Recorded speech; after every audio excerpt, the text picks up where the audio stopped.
लगारी साहब, वही सवाल जो फैसल साहब से मैंने किया था मैं आपसे भी करना चाहूँगी। आप भी ये समझते हैं कि सिर्फ और सिर्फ खुद को रेलिवेंट रखने के लिए पीडीएम ये जलसा कर रही है, क्योंकि और तो इसका कोई मकसद नज़र नहीं आता। कोई भी उन्होंने जो आप भी बात कर रहे थे कि हमें बताया नहीं कि इनके मकासद क्या हैं इस जलसे को करने के। देखें, एक 36 नुकाती इन्होंने एक फार्मूला दिया था या इसका प्रोग्राम दिया था। प्रोग्राम का बेसिक टारगेट्स ये थे कि इस हुकूमत को ख़त्म करना है और ये कि इस हुकूमत को आवाम के प्रेशर से ख़त्म करना है। वहाँ से वो शुरू हुए। पिछले साल इसी महीने अभी वो महीना नहीं पहुँचा, सितंबर में उन्होंने शुरू किया, जलसे किए, जलसों में बड़ी आवाज़ें लगाईं, बड़े बड़े नाम लिए गए और आगे बढ़ते गए और बस बताते गए आज की बात है, कल की बात है, देख लेना अगले महीने, उस पुरान तारीख को ये हुकूमत नहीं होगी। ये हम सुनते रहे और सब लोग भी बजा रहे थे, लेकिन हुकूमत तो अब भी है। अच्छा, एक वो दिया था फार्मूला जरदारी साहब ने कि भी चलो पहले ऐसा करते हैं कि पार्लियामेंट की तरफ चलते हैं, वहाँ चलकर अपना काम करते हैं और जो ज़िमनी इलेक्शन आ रहे हैं उनमें हिस्सा लेते हैं, सेनेट के इलेक्शन में हिस्सा लेते हैं। इन्होंने मान लिया, सारी फतवात मिली इनको।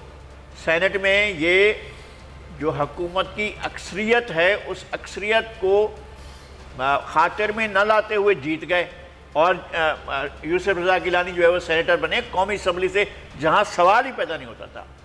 अगर उस दिन वोट ऑफ नो कॉन्फिडेंस हो रहा होता तो जनाब इमरान खान साहब वज़ीर आज़म ना होते और गिलानी साहब के वोट जो हैं वो उनकी अपनी पार्टी के वोटों लोगों ने भी उनको वोट दिए थे गिलानी साहब को, और फिर मामला दबा दिया गया। उसके बाद जो है वो गए उसमें ज़िमनी इंतखाबात में जीतते गए, हर जगह जीते। फिर इसके बाद इन्होंने क्या किया, ऐन मौके पर अब लॉन्ग मार्च की बात आई, लॉन्ग मार्च पर आकर इन्होंने कहा कि जी लॉन्ग मार्च से पहले इस्तीफे दे दिए जाए। तो ये सवाल पहले कभी तय ही नहीं हुआ था कि इस्तीफे देने, इस्तीफा लास्ट ऑप्शन था और ऐसी कोई सूरत हाल पैदा नहीं हुई थी कि वो इस्तीफे देने की ज़रूरत पड़ती। भैया आप प्रेशर अगर इस्लामाबाद में ले जाते हैं, इस्लामाबाद को आप पैरालाइज कर देते हैं, अगर इस्लामाबाद में हुकूमत को आप टोटल फेलुअर की तरफ ले जाते हैं तो आखिरी हरबे के तौर पर करें इस्तेमाल, चले भाई आप इस्तीफे दे देते हैं। इस्तीफा देने के बाद हुकूमत कोलैप्स कर जाती है और फिर नए इलेक्शन कराने पड़ते। वो नौबत आई नहीं, आपने उससे पहले ही इस बेचारी पीडीएम का इसकी तमाम कामयाबियों को गर्क कर दिया और आपने पीडीएम को तकरीबन डाल दिया उसमें आईसीयू में, वो वहाँ पड़ी रही और वहाँ डाले जाने के बाद इनने दो पार्टियों को कहा कि जी आप रुखसत हो जाएं। दोनों पार्टियाँ रुखसत हो गई, उन्होंने अपनी अलग राह ले ली, एएनपी और पीपल्स पार्टी। वो तो एक ऐसी सूरत हाल पैदा हुई है जिसने इनको और ज़्यादा मुश्किलात से दो चार। फिर मोहतरमा मरीम नवाज़ ने ऑन स्क्रीन आकर कहा कि जी हम इस हुकूमत को ख़त्म नहीं करना चाहते बल्कि उसकी मुद्दत पूरी करना देना चाहते हैं। भी सुभान अल्लाह। तो अब किस बात के लिए? उस वक्त तो आप जलसे कर रहे थे कि हुकूमत जाए हुकूमत जाए, और अब आप किस लिए कर रहे हैं? जलसे करने का मकसद क्या है? अगर आपको कराची के लोगों के मसाइल पर बात करनी है ज़रूर करें तो कराची से किसी नुमाइंदे को ले लेते, किसी नुमाइंदा पार्टी को ले लेते। आप चले जाते हैं बहादराबाद, एमक्यूएम को कहते हैं कि जनाब हम आपको मेहमान के तौर पर लेकर आना चाहते हैं, आइए ज़रा हमारे जलसे में शरीक हो जाइए। या चले जाते हैं पीएसपी के पास कि जनाब मेहरबानी करें हमारे साथ आ जाएं, आज के जलसे के लिए आ जाएं, आप हमारे साथ बैठें, आप नुमाइंदे रहें यहाँ पर, आप आ जाएं हमारे जलसे के अंदर। या आप जाते हैं आफाक अहमद के पास, कहते हैं भाई यार आप भी इस शहर के अंदर रहते हैं, आपका भी एक से है, आप आ जाएं हमारे जलसे में शरीक हो जाएँ। वो सारा कुछ नहीं है। अब आप नुमाइंदगी किसको यहाँ पर नुमाइंदगी के लिए आप किसको यहाँ पर बिठाएंगे? हम बहुत एहतराम करते हैं अपने अजीज़ दोस्त कारी उस्मान साहब का, लेकिन कारी उस्मान साहब ओवरऑल वो शेरशाह के भी नुमाइंदे हो सकते हैं, अपने सेगमेंट के भी नुमाइंदे हो सकते हैं, लेकिन ये तो नहीं है कि शहर जो है जिस तरह इसके अंदर डाइवर्सिटी है, जिसके अंदर पॉपुलेशन का वो है, उस हिसाब से नुमाइंदगी देंगे।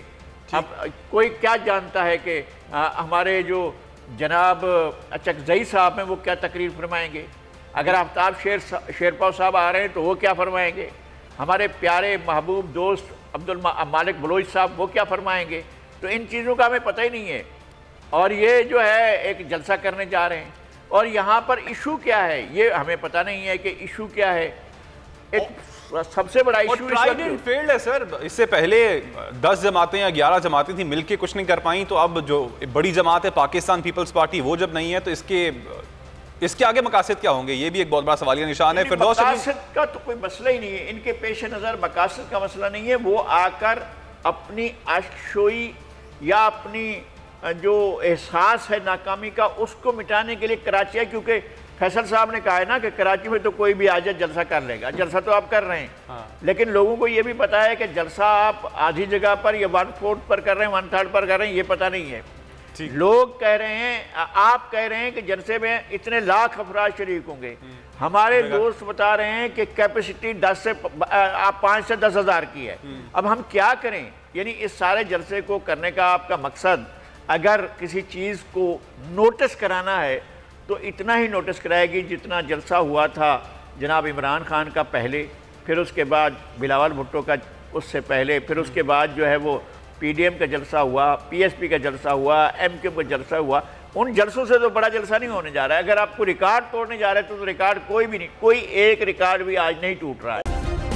سبسکرائب کریں اور بیل دبائیں تاکہ کوئی خبر رہ نہ جائے.